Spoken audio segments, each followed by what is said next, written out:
कहावत है दीदिया कि पति जी ले हमारे भोलेनाथ जी क्या भेजते हैं और हमारे लिए क्या भेजते हैं। और ये गीत के माध्यम से मैं बताना चाहती हूँ कि सूतिए उठिए अपर गंगा पर नजरिया रे जा। जरा ताली बजा के भाई हो, ताली बजा के दीदी इधर से चाची जी। अरे जान लागल कई फूलावा के नैया रे जान लागल कई फूलावा के नैया रे जान। सूतिए उठिए परलई गंगा पर नजरिया रे जान।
कह रही है शीश कहती है बाबा भोलेनाथ से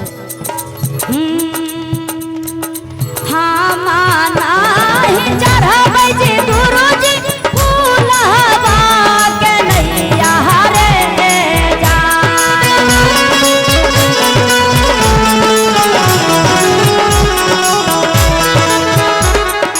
हाँ माना ही चढ़ाबै जी शिव गुरु फूलवा के नैया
मीठा मीठा बजाते रहिए। क्या बात है, एक तोड़ देते हैं थोड़ा सा मीठा का। हाँ आइए इधर हमारे जी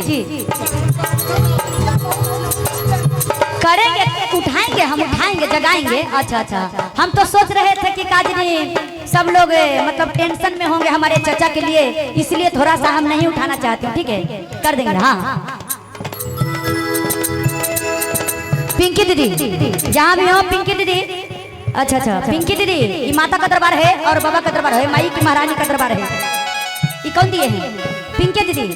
आइए पिंकी दीदी जी की तरफ से माँ का दरबार में 101 रुपया का आशीर्वाद है।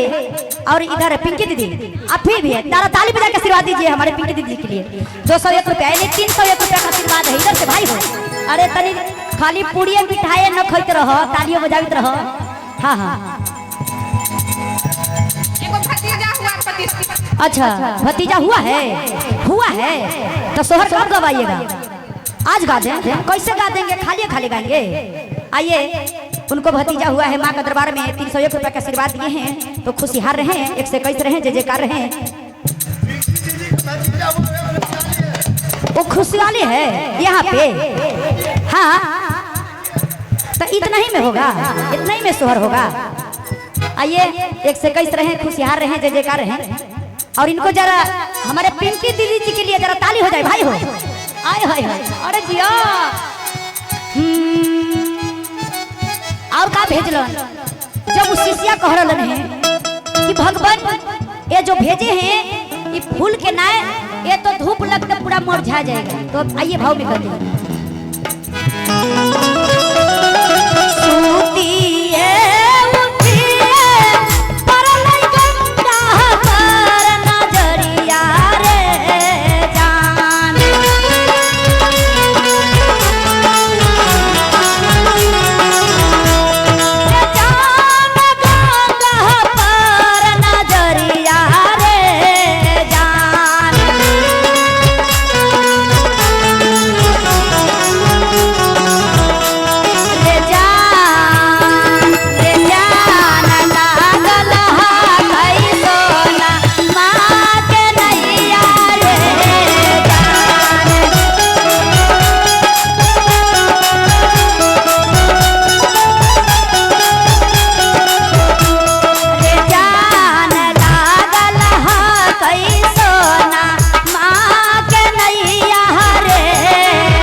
कितनो पति परमेश्वर, कितनो सासू माँ, कितनो ससुर जी, यानी पुतोही खाली खचरी न रह दीदिया तनी ससुइयो रही।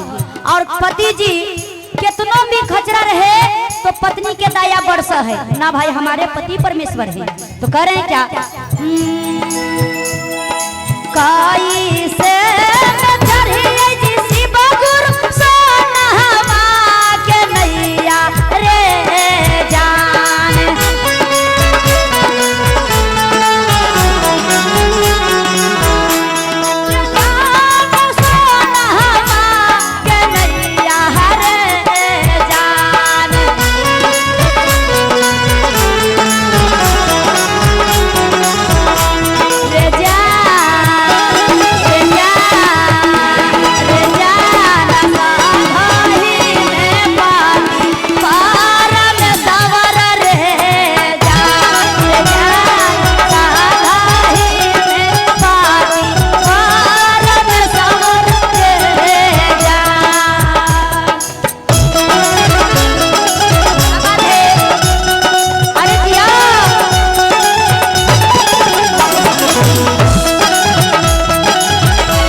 चढ़ तोहर पति कैसे चढ़ी हन?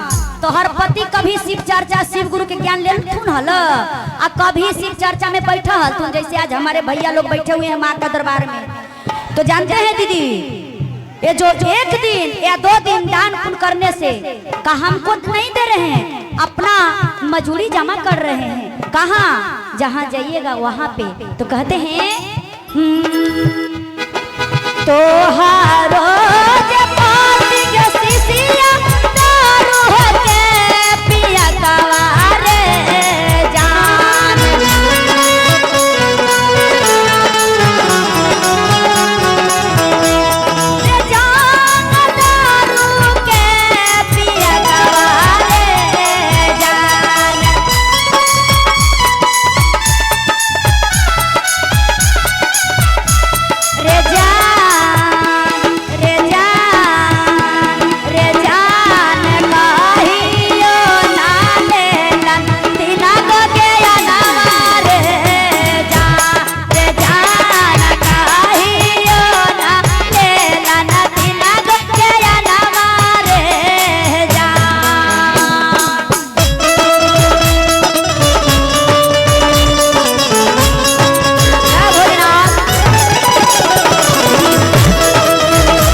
और भाई हो तू लोग तो महादेव के भोलेनाथ के दीवाने होल है।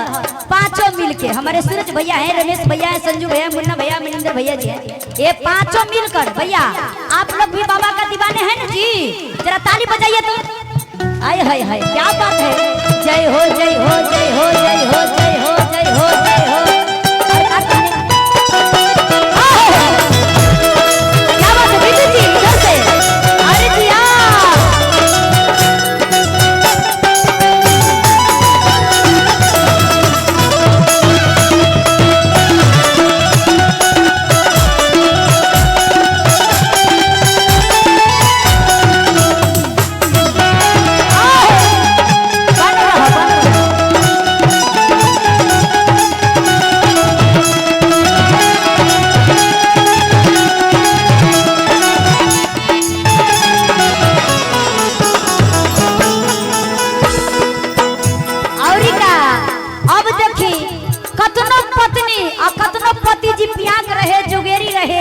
कतनो मारित रोहनी अपना पत्नी जी के, तो यो बेचारी महादेव से दया करते हैं कि महादेव हमारे पति परमेश्वर हैं, हम साथ लेके जाएंगे, हम भी जाएंगे।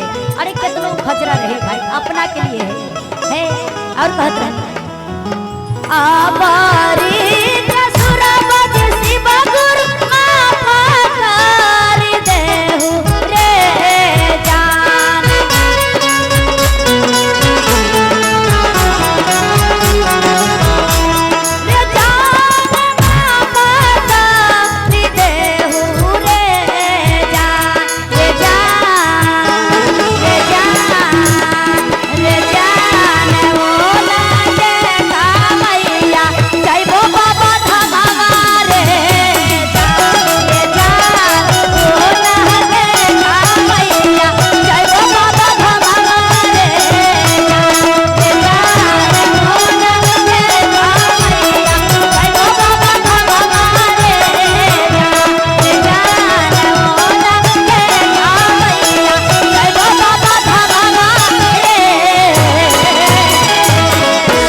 माफ करिए भोलेनाथ, तनी कृपा करी दया करी।